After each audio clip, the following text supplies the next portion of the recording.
guys, quick video lang no. Sa last Sunday na Tax Expo, na-meet ko si Megan tsaka yung husband niya nagdala sila nito. So, all the way from Cavite, Tagaytay area daw sila. So, try natin. So, Meg's Garage Cafe. Meg's Garage Cafe.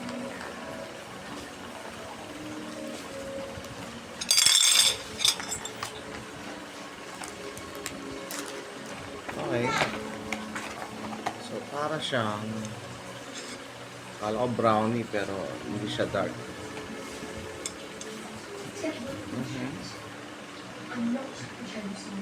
Hindi ganun matamis, which is good.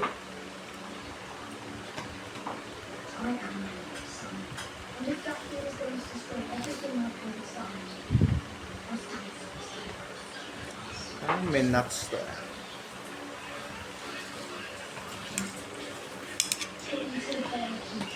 Hey, taste it. Come here. Get on my video. Tell me what it is.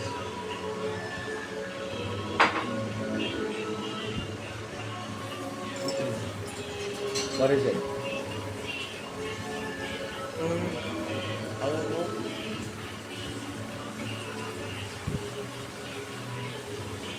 What is it? It's like this.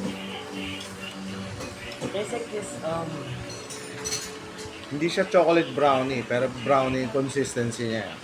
It's like actually, it tastes like something that I forgot. Gusto niya na.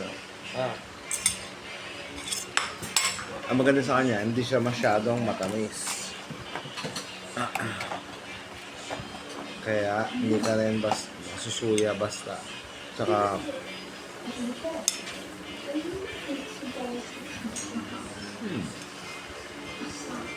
hindi pala sinabi sa akin ni Megan kung ano to. Pero first look, kala ko brown, pero hindi siya chocolate brown. So ano kayang main ingredient nito?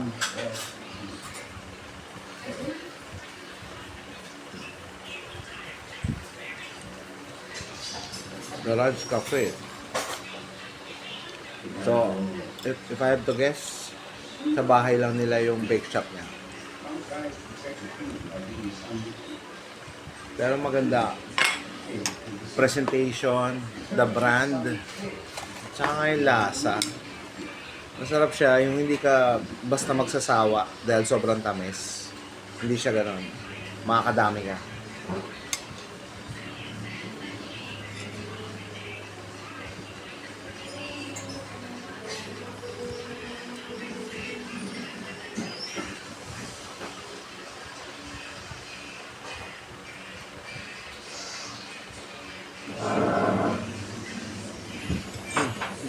Get the last piece.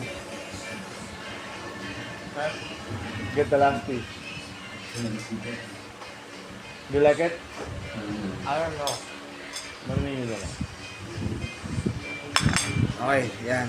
Shout out ulit to Megan and her husband. No? Shout out, thank you. Sarap. Magaling maubos to. Bye.